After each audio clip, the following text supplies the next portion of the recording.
What's up, YouTube? It's the Action Figure Grader coming back to you with another subscriber comments and questions video.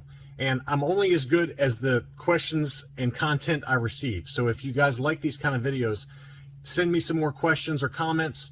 I really enjoy reading through what the toy community is saying, and it also makes for future content, and maybe your question or comment will be featured in the next video. We've got a nice wide range of topics, everything from who has the best TVC in terms of the condition of the packaging. We got a discussion about the market, about the economy, all kinds of good stuff in here, as well as questions about grading. So I'm going to go ahead and dig right in, and thank you again to everyone who submitted questions. Let's see. 12-back Boba Fett. He says, great updates. You mentioned it about Han, but there's a phenomenon I've noticed for years now that people will pay more for loose, ungraded, or graded than they would for a carded figure where the figure inside is at least as good as the loose figure. I saw a pop-up lightsaber R2 loose ungraded without a coin sell for $7 more than a carded.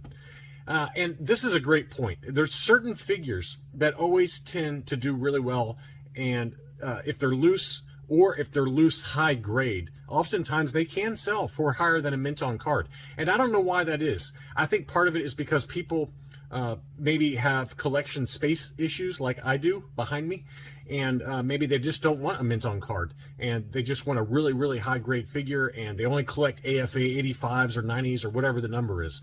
So they will often pay more money for it. But you have to remember that when you're looking at a mint on card figure, you're only seeing the front half of it, right? And oftentimes I've seen cases where there's U80s, U70s, where once the figure has been taken out of the blister and graded by one of the grading companies, it actually comes back low because it degraded inside the blister. That's a phenomenon that we've talked about on the channel in the past. We've looked at examples of mint on card 12-backs, for example, of like a Farm Boy or a Stormtrooper or a Princess Leia, where it's already yellowing even though it's still sealed inside the blister. So there is going to be a submarket that only wants ultra high grade, and they don't want to deal with mint on card, or they don't like the way the card displays because of damage. So I think that's all part of it, but it is really interesting to me, and I can't explain it, but that's just the way it is. That's just some ideas as to what's causing the prices. But lightsaber, the pop-up lightsaber R2, any of the glass light or the glass light figures, oftentimes those can command big premiums versus a mint on card, especially if the card's damaged. The droids R2, the droid series R2 is another one that really does, and same with the droid C-3PO, the bright yellow. It's just sometimes those figures are in high demand from collectors, and they just want a loose figure, and that can drive up the bidding on some of those figures. But that's a great point. Andrew Diaz says, does the Darth Maul offer have any effect on the value of the card? And of course, he's talking about TVC 1.0 with the Darth Maul offer sticker. And I'd be curious to see what you collectors who know more about the vintage collection than me say about this. Maybe some of the YouTubers that comment and cover the vintage collection line and know a lot more than I do. But I do see that the offerless card backs command a little bit of a premium versus those that have the Darth Maul offer sticker. And there's some where I've never even seen an offerless card. Like Star Killer is a good example of one where I don't know if I've ever seen one without the Darth Maul offer sticker. Now, there are some people that can pull the offer stickers off carefully, but you still have the paperwork usually inside the blister, which signifies that it was an offer. It did have an offer on the card back originally. Sometimes the factory may have just not applied the sticker, and that's a true factory error. But trying to denote all those or tell apart a card backs where the sticker has been pulled off versus just a factory error where it was never applied, I personally can't do it unless there's a litho tear and very obvious damage, but that kind of defeats the whole purpose of it. The same thing with Revenge of the Jedi card backs.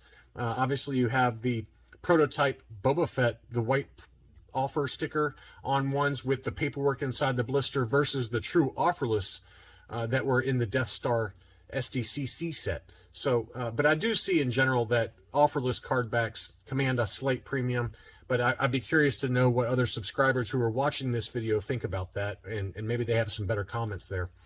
Eric Diefel said, this is a good question, by the way.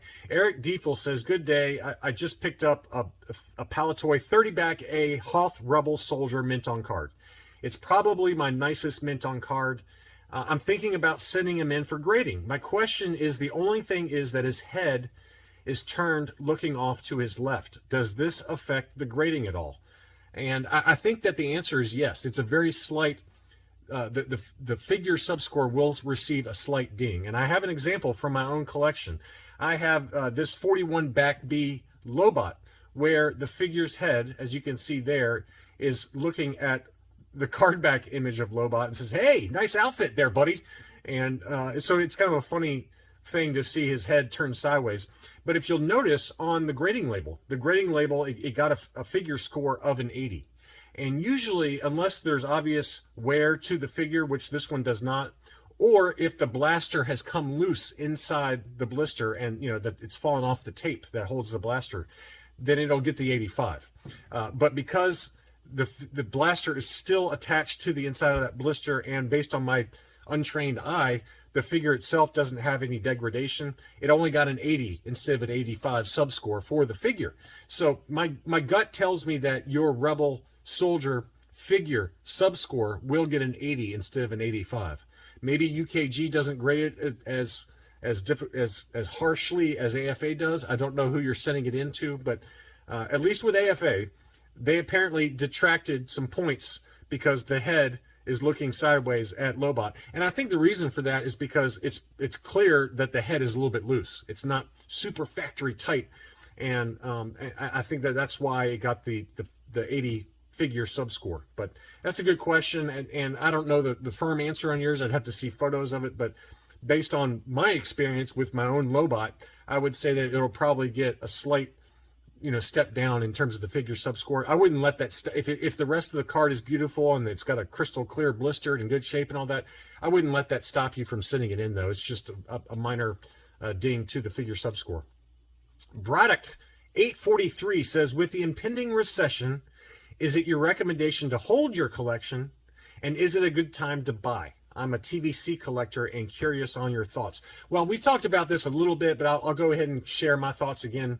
But I think in general, if you're if you don't need the money and you're collecting TVC, I'm not sure how much TVC is going to drop relative to the vintage Kenner items, but I've got another comment here from another subscriber that may disagree with me here. I think you might see a little bit of a dip in prices, but TVC collecting is a little bit different animal, in my opinion, than vintage Kenner stuff or rare high-grade vintage Kenner stuff, which can command thousands and thousands of dollars. But if you're on a different budget and you're collecting only TVC, now's probably a pretty good, or over the next 3 to 5 months are probably a pretty good time frame to be looking for your quote-unquote grail items, whatever they are. If you've got a big budget and you want a Canadian VC20 Yoda, well, they've been going for $1,800 to $2,200 in really, really clean condition. Maybe that drops to $1,000.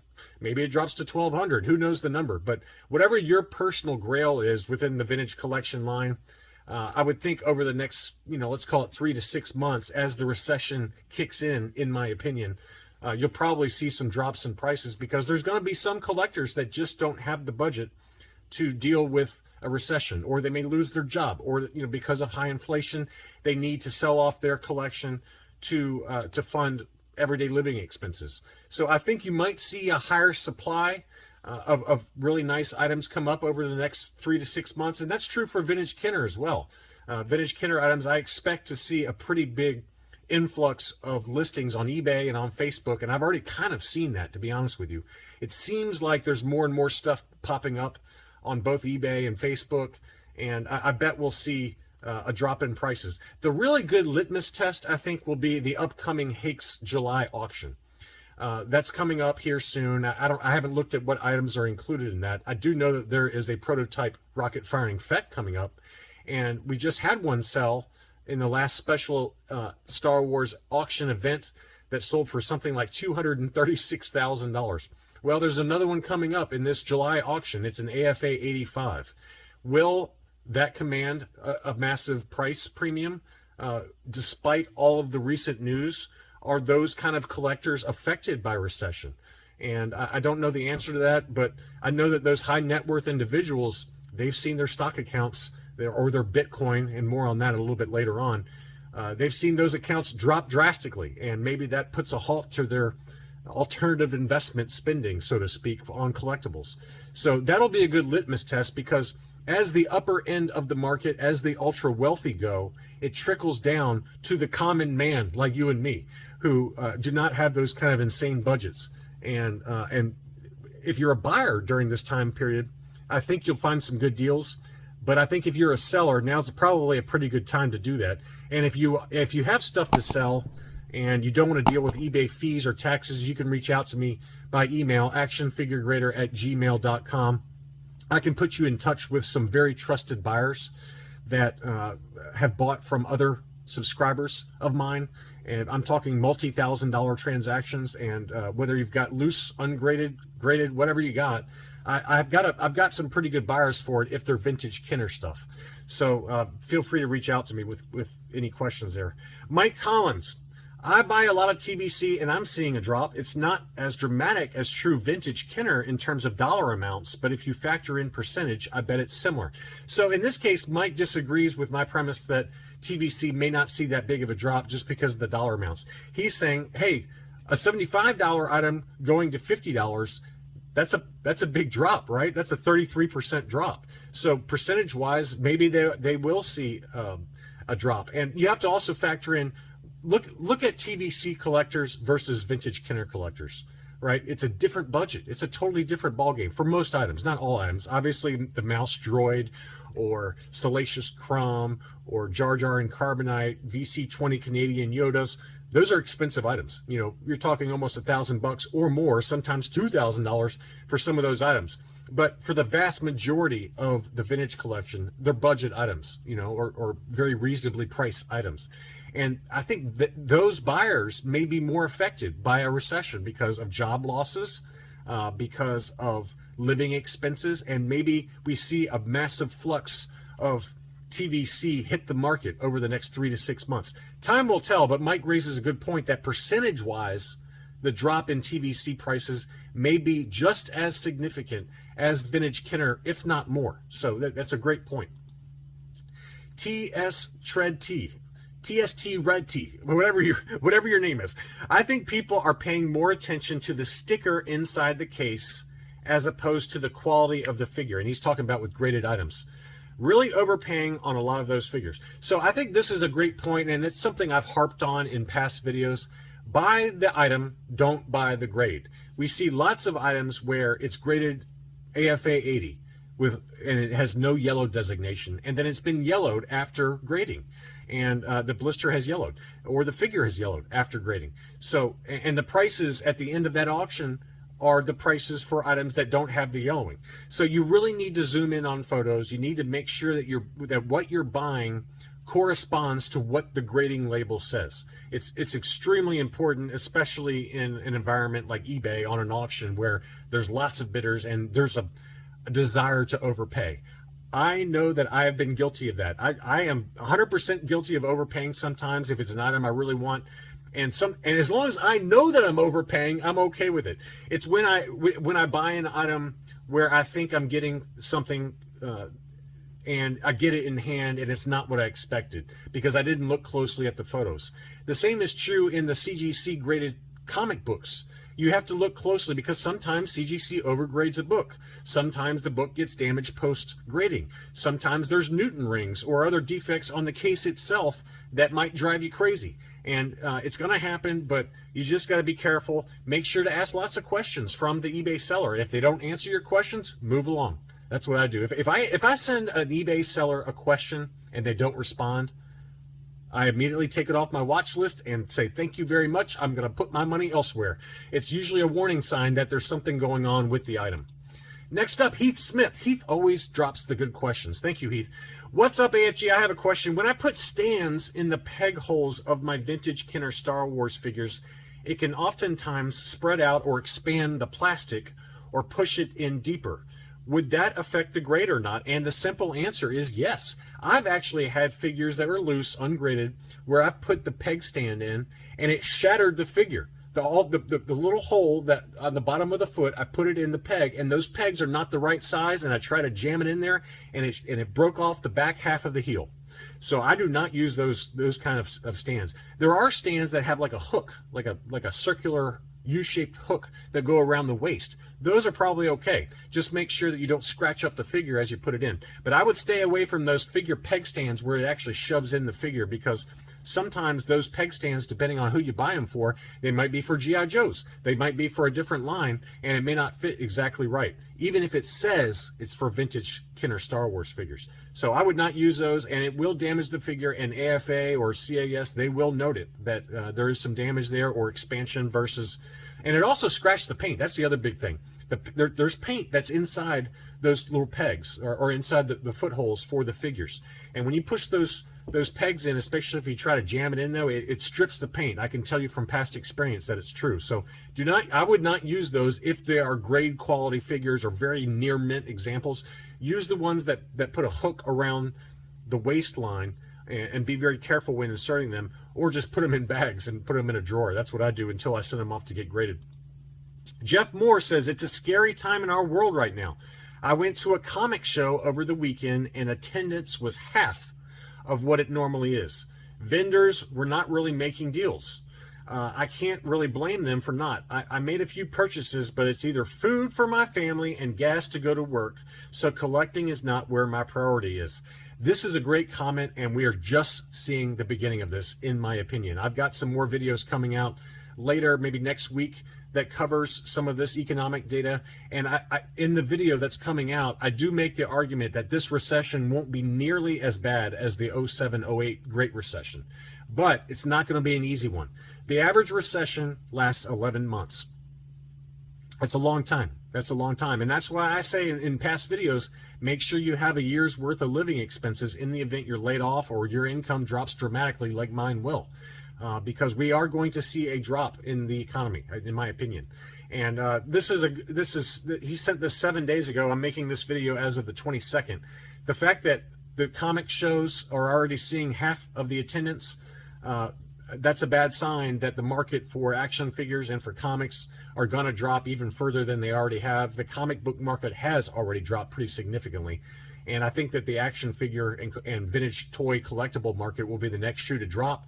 So keep your eyes open and make sure you don't overpay for items during this kind of dicey time period. Grumpy Old Men, he says, I buy when everyone stops buying, when sentiment is low, when markets are in fear, that's where the opportunity is. Buy when people are scared, especially blue chip comics, blue chip anything, blue chip action figures, blue chip stocks, blue chip comics, whatever it is that you collect.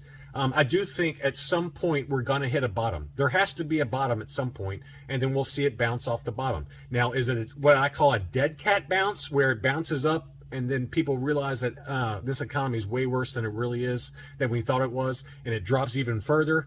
That's a possibility too. I'm already seeing it in the stock market right now, where, you know, the stocks dropped last week by 5%.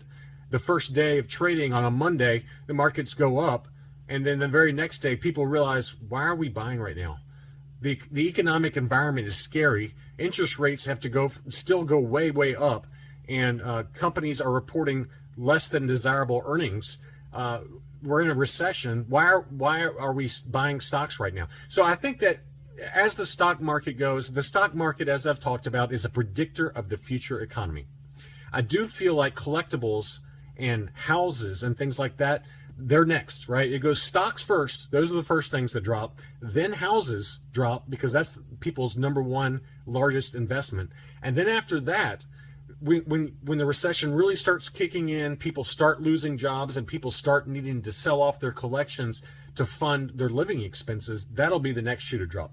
So collectibles are kind of like the third thing to drop, right? And so I keep all that in mind, is that I think we're still kind of early, but it's coming. I'm already starting to see prices come down just a little bit, and I think we're just at the beginning of that. But it is going to be at some point a bottom of sorts, whether it's a near-term bottom or a long-term bottom, who knows? But there is buying opportunities. And from my own experience, I'll go back to the 07-08 recession. obviously real estate took a massive hit.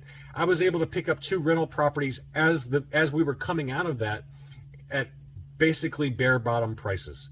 And those have since tripled in price since I bought those at or near the bottom for real estate. So that's the same logic can apply to collectibles or to stocks or whatever it is that you're buying. But I would just say be cautious. And when you feel like there's a bottom, maybe you go ahead and invest. The other option is to stagger your investments. Let's say you got $10,000 that you want to put in the stock market. Maybe you do it over the course of 4 or 5 or 6 months to dollar cost average your prices. And maybe if the stuff that you buy 2 months from now, it drops even further. But if you buy 2 months after that, you're able to dollar cost average and get your average cost down for all of the bundle of stocks that you bought over the course of 2 or 3 or 6 months. So that's another strategy that you can apply. This is a long one, but it says, I'm currently looking at collecting during the recession a little bit different. Are collectors basing the price drops off the US dollar alone? If so, then what happens if a new currency comes into play that replaces the dollar? Meaning Bitcoin or digital currency or gold becomes more valuable than the US dollar. If this does happen, then collectors or investors could possibly just wait for those trades. So I don't know exactly what he's saying here, but he's saying, look, the US dollar, maybe it's had its day. All right. And I would say that you're a little bit premature for that. Okay. Bitcoin is a highly volatile investment. And as an example, it got up towards the peaks earlier, late last year or early this year of around $70,000 for one Bitcoin. Right now it's trading at $20,000. An investment analyst just said that, hey, Bitcoin could plunge even further to as low as $13,000. And I think that's very realistic. If you look at the stock charts, and we're going to talk about that in a later video, if you look at the price charts, for Bitcoin, the historical trading range over the last 3 to 5 years is kind of $10,000 to $13,000. Right now, we're still at around 20. I mean, we could go a lot further down in Bitcoin, and cryptocurrency is something that I am not interested in buying. I have zero desire to do something like that. I want something either in hand, like collectibles, or stocks, which are proven, investment vehicles that are heavily regulated. That's the key. Bitcoin is just such a wild west right now. People are starting new cryptocurrencies left and right, and then they go from $1 to 20 cents on the dollar overnight. And I'm just not willing to invest in the crypto world. I think it's a very dangerous investment. It's a highly speculative, very risky investment. I'm putting my money in collectibles, in stocks, bonds, cash, houses. Those are safe investments, in my opinion, much safer than crypto. And I don't see any time in the near term where any kind of cryptocurrency is going to be replacing the US dollar. No, thank you. But have fun with it if that's what you want. I just know too many people that have gotten absolutely burned by Bitcoin and what it's done over the last 6 months. Just Capstar says it's so true about, we're going to start talking now, folks, about collector grade Big Bad Toy Store and my experiences and how AFA came back with lower quality stuff. And I've got comments on that. And then we've got comments on some of the other vendors that are online vendors that are out there that deliver Black Series and the Vintage Collection. Just Capstar says, it's so true about my experience with collector grade and how I think Big Bad Toy Store's collector grade is declining in quality. They had the nerve to tell me to take a video next time while they agree to replace it. I sent them tons of photos of Zutton sealed in plastic with the stickers sealed, but the shipper and its box were spotless. The card back was bent in half and the plastic had no crease. This is poor quality, just shoved in and shipped out, so I'm not happy with them. So in my opinion, Big Bad Toy Store has declined in quality, and obviously other collectors are experiencing the same thing.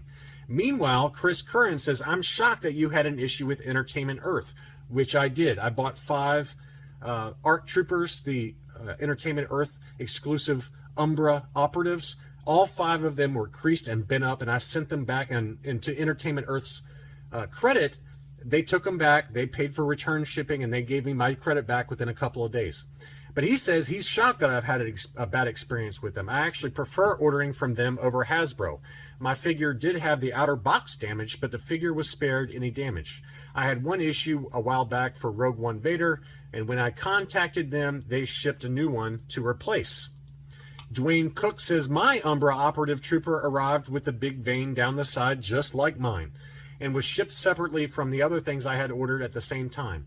First time and last time dealing with Entertainment Earth, I think. And I would agree with Dwayne here. I'm not ordering from Entertainment Earth again. I'm sorry. If I order 5 Umbra operatives and all 5 of them were mangled, no thank you. I'm sorry. I'm not doing it. I'm not wasting my time anymore. I put them in the same category as Walmart now, and to a certain extent, Amazon and Target's hit or miss. You know, it's like a 50% success rate. But Entertainment Earth, I am done with them. No thank you. Never again.